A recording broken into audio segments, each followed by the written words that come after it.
Jedan od najboljih srpskih fudbalera ikada, a kasnije i trener, Siniša Mihajlović preminuo je posle teške i duge bolesti u 53. godini života.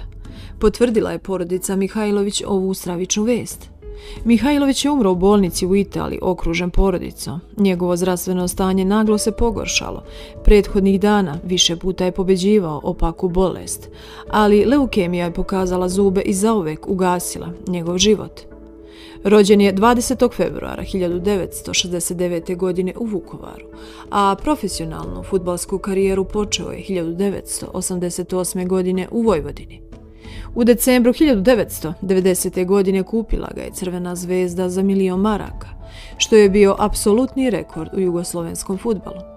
U dresu crveno-belih više je igrao po sredini, a tek odlaskom u Romu leta 1992. godine počinje da igra na poziciji levog beka. 2 godine kasnije u Sampdoriji i tu je bio libero, sledi angažman u Laziju, a kopački oklin okačio je u Interu. Tokom karijere osvojio je 16 trofeja, 5 prvenstvenih titula, kup šampiona, kup kupova Evrope, 4 kupa Italije, Intercontinental kup, Superkup Evrope i 3 Superkupa Italije. Do danas drži rekord u seriji A sa 28 postignutih golova i slobodnih udaraca. U Brazilu su jednom merili snagu šuta i utvrdili da lopta išla brzinom od 165 km/h.